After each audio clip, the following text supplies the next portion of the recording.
How y'all doing today? My name is John Whipple, and I'm a candidate for the Kentucky 10th House District for the State House of Representatives. And today is August 3rd, and that's National Ernie Pyle Day.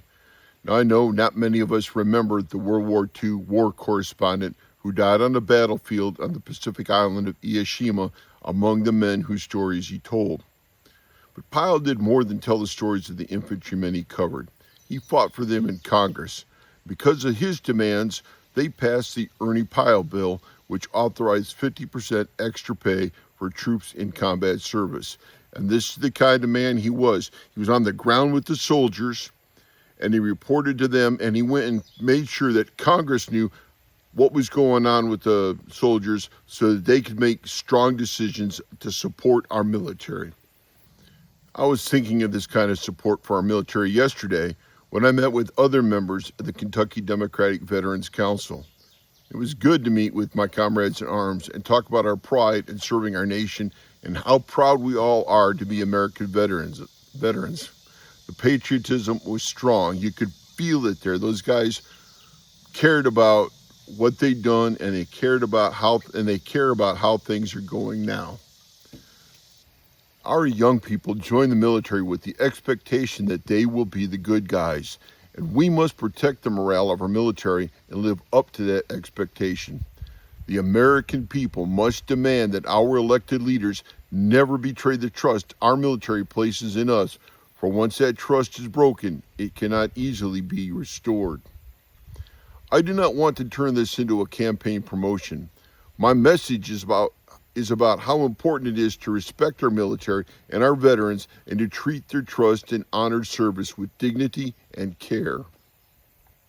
However, it is important that I mention that Charles Booker, candidate for the U.S. Senate, was there with us. He was not there to make a speech or ask for donations. Booker was there to listen and to learn.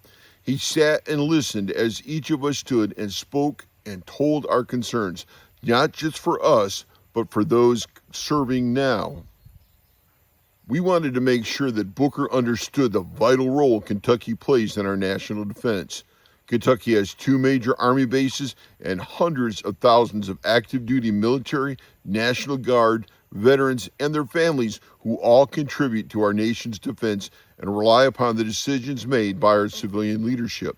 We must have leaders who are prepared to fully support our military and protect the trust that they place in us, that we will be there for them and for their families.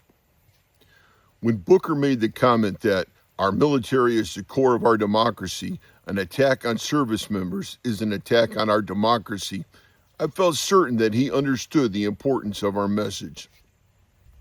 So let me bring this back to Ernie Pyle, the doughboy's best friend. Pyle was in the trenches with our soldiers, and he was able to tell Americans the truth about life on the front lines.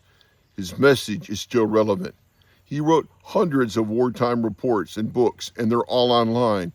I suggest that you start to read The Death of Captain Wascow.